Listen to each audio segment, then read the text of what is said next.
Doutor, bateram no meu carro e não querem pagar. O que eu faço nessa situação? Um acidente de trânsito é um momento de muito estresse, ainda mais quando o outro condutor causador do acidente informa que não vai arcar com os seus prejuízos. Essa situação, além de gerar um desconforto emocional e psicológico, gera aquela dúvida: o que eu vou fazer agora, sendo que eu não fui o causador do acidente? Fique aqui neste vídeo, iremos explicar o passo a passo e quais as medidas cabíveis. Em um eventual acidente de trânsito, se o condutor causador não quiser arcar com os prejuízos causados, seja dano material, dano moral, a medida cabível é uma ação judicial para requerer a indenização desses valores. Mas antes de tudo, nós temos que observar alguns pontos muito importantes no acidente. Primeiro, a segurança e o socorro. Antes de qualquer coisa, você tem que fazer a verificação do local para ver se não há nenhuma vítima. Se houver qualquer vítima, a medida principal e primordial naquele caso, nessa situação, é acionar o socorro médico o mais rápido possível. O segundo passo a ser tomado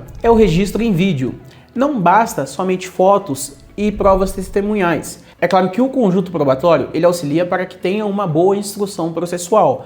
Só que um vídeo, ele é uma evidência extremamente importante, porque você vai conseguir capturar onde que estão os dois veículos, no caso, onde houve a colisão, você consegue fazer a verificação da via, se há algum registro de frenagem na via, porque quando o carro está em alta velocidade, se ele freia bruscamente, deixa o registro no asfalto.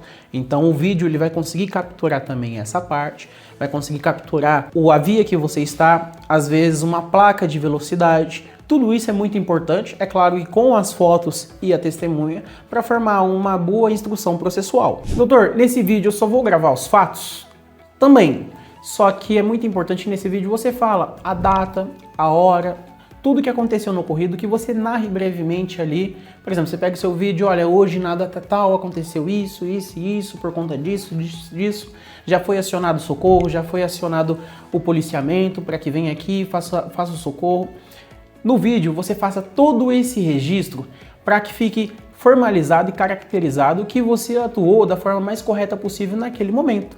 Então é um registro cabal que você agiu de acordo com a legislação e que você não está incorreto. Esse registro ele é muito importante para a prova. No caso, posteriormente você vai estar utilizando ele para uma medida cabível. Claro que se o condutor causador do acidente ele informar que vai arcar com prejuízo, é muito interessante. Só que é legal você fazer essa prova por respaldo, porque na hora do acidente o condutor ele pode até falar, olha, pode ir lá orçar e eu vou efetuar o pagamento de todo o prejuízo. Só que às vezes, quando sai do local do acidente e ele recebe o orçamento, se o orçamento ficar um pouco caro, ele simplesmente pode efetuar o bloqueio no WhatsApp, efetuar o bloqueio do seu número, não entrar mais em contato. E aí, como que vai fazer?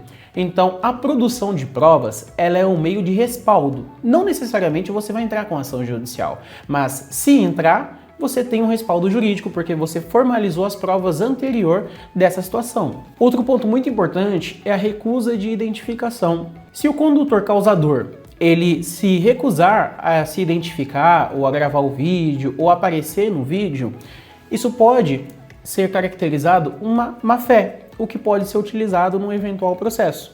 Após efetuar a coleta das evidências visuais, é muito importante que você formalize nas autoridades e nos órgãos competentes. No caso que você faça um boletim de ocorrência, chama o departamento de polícia mais próximo, no caso do seu estado ou do local que tenha ocorrido o acidente, faça um boletim de ocorrência, narre toda a situação para que esse documento seja utilizado posteriormente. Para que o juiz determine o valor a ser indenizado, o dano tem que estar caracterizado, o dano tem que estar evidente. E para você fazer a apresentação em juízo, além de todas as provas que você já documentou, você tem que fazer a apresentação de pelo menos 3 orçamentos, né, para que seja apresentado ali em juízo, para que seja apresentado para outra parte, para que seja escolhido o orçamento mais em conta. Além dos orçamentos, né, para a indenização do dano material, se você for requerer lucro cessante é quando você utiliza ali aquele bem para trabalhar como renda.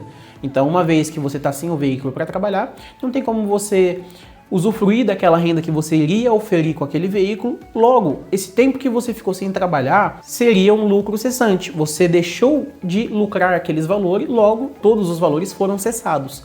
E você vai pedir esses valores para outra parte para que você seja indenizado desse período que você ficou sem trabalhar. Então, se você for requerer lucro cessante, você tem que juntar documento que você utilizava aquele veículo para trabalho. Por exemplo, se você trabalha com algum tipo de aplicativo de transporte, é interessante que você junte todo tipo de documento. Por exemplo, registro no aplicativo, comprovante de pagamento do aplicativo, rotas que você faz, para que você deixe evidenciado que aquela situação era que de fato acontecia. Você não vai estar pedindo lucro cessante simplesmente por má fé, você vai estar pedindo lucro cessante porque você depende do veículo. Logo, se você deixou de trabalhar por conta disso, você tem que ser indenizado. Outro ponto é o dano moral. O dano moral, ele acarreta quando você tem lesão corporal, quando você passa por um tratamento vexatório, quando você se sente humilhado com aquela situação. Então, uma vez que você passar por qualquer tipo de dano psicológico ou algo nesse sentido, dano físico, você pode estar pedindo também o dano moral, além do lucro cessante e além do dano material. Só que o conjunto probatório, ele tem que estar evidenciado. Por isso que além dos vídeos, das fotos, das testemunhas, você tem que ter o boletim de ocorrência, tem que estar tudo muito bem organizado para que você consiga no judiciário essas indenizações. Vamos falar agora da ação judicial em si, porque muitas pessoas entram pelo JEC, Juizado Especial Civil, que não necessariamente você precisa estar instruído por um advogado, só que é aí que gera muito risco. Por que gera o risco? O JEC, ele não admite que você produza prova pericial.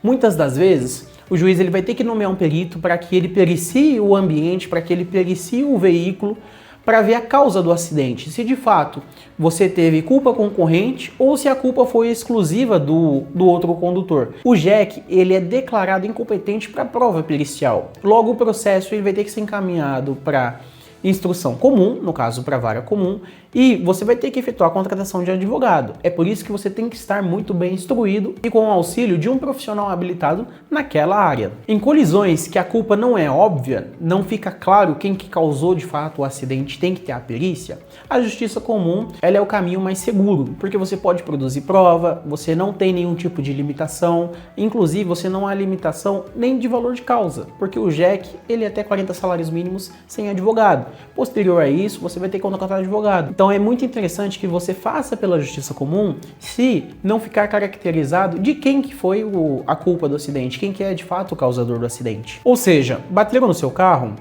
não se desespere. Primeiro, veja se não tem vítimas. Se não haver vítimas, chame o departamento de polícia o mais rápido possível. Faça a produção de provas para que posteriormente você utilize no processo. O correto nessa situação é manter a calma e fazer tudo de acordo com a legislação.